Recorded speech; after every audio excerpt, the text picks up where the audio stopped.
Kumusta? Halika't pag-usapan natin ang Philippine Airlines.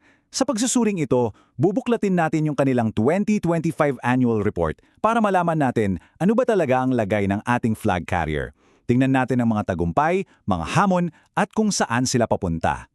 Okay, simulan natin agad sa numerong ito. 10.07 bilyong piso. Wow!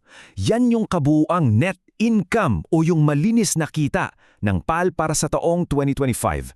Isang napakalaking numero, diba? At sinasabi nito na mukhang maganda ang naging takbo ng kanilang paglipad. Pero, alam nyo ba, ito yung twist. Bago pa man magkaroon ng mga eroplano at international flights, yung kumpanyang may-ari pala ng PAL na yon, hindi sa aviation nagsimula. Malayo sa inaasahan nyo ang pinanggalingan nila. So, sa unang bahagi, kilalanin muna natin kung sino ba talaga itong ating flag carrier. Alamin natin ang kasaysayan at yung kasalukuyang estruktura nila. Maniwala kayo, medyo nakakagulat yung pinagmulan nito. Ayan, tingnan nyo to. Nagsimula pala ang lahat noong 1930 bilang isang kumpanya ng pagmimina. Oo, tama yung basa nyo, Baguio Gold Mining Company. Tapos, fast forward to 2007, doon lang siya naging PAL Holdings Incorporated. Isipin nyo yun, mula sa paghuhukay ng ginto sa lupa, ngayon, isa na silang higante sa himpapawid. Grabe yung pagbabago. So para lang malinaw sa lahat, yung PAL Holdings o PHI, siya yung pinakananay na kumpanya. Sila yung may-ari ng halos buong Philippine Airlines. Tapos sa ilalim din nila, may isa pa silang kumpanya, yung Zuma Holdings, na siya namang may hawak sa PAL Express. Kaya kapag sinabi nating performance ng PAL, itong buong pamilya na to ang tinutukoy natin. Okay, ngayong mas malinaw na sa atin kung sino-sino sila, silipin naman natin kung gaano ba talaga kalakas ang naging paglipad nila nitong nakaraan 2025. Halos 184 bilyong piso. Yan yung kabuang perang pumasok sa kanila noong 2025. Malinaw na senyales to na patuloy ang pagbangon at paglago ng industriya, lalo na pagkatapos ng pandemya. Ngayon, ang tanong, saan galing yung ganong kalaking pera? Well, malinaw na yung pinakamalaki, mga 85%, galing pa rin sa pamasahe natin. Pero pansinin nyo to, yung ancillary, yan yung mga binabayaran nating extra baggage, pagpili ng upuan, pagkain, lumalaki na siya. Halos 10% na ng kita nila, so sobrang importante na yan sa business nila.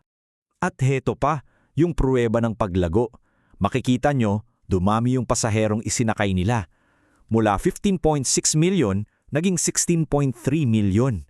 At syempre, dahil mas maraming pasahero, di mas marami ring flights. Makes sense, di ba? Solid yung pagkangat. Okay, so maganda yung performance. Ang tanong ngayon, paano nila ipagpapatuloy yan? Ano ang mga plano nila para sa mga susunod na taon? Ito yung kanilang pangarap, yung kanilang vision. Hindi lang basta maghatid ng tao mula sa isang lugar papunta sa isa pa.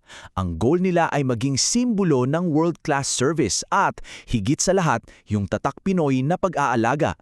Ito yung nagsisilbing gabay sa lahat ng desisyon nila. So paano nila aabutin yung pangarap na yon? Simple lang. Nakatuon yung strategiya nila sa tatlong pangunahing bagay. Una, mga mas bago at modernong eroplano. Pangalawa, mas madaling digital na transaksyon para sa atin. At pangatlo, mas pinagandang serbisyo. Simple pero malinaw yung direksyon. Unahin natin yung fleet. Ang pagmamodernize, hindi lang yan tungkol sa pagbili ng bagong eroplano para lang magmukhang bago. Ang importante rito, yung mga bagong eroplano tulad ng A350,000 ay mas matipid sa fuel, mas maraming premium na upuan, at syempre, mas maganda yung cabin para mas komportable yung biyahe.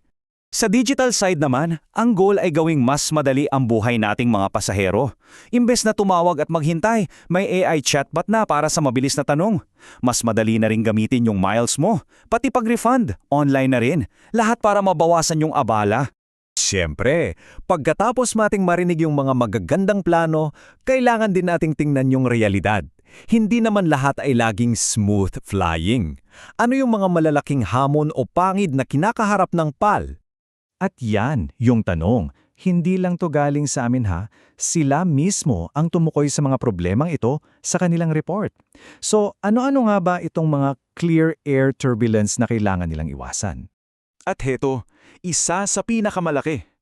Yung tindi ng kompetisyon dito mismo sa Pilipinas. Tingnan nyo yung chart. Sa mga local flights, Cebu Pacific pa rin ang may hawak ng pinakamalaking parte, 56%.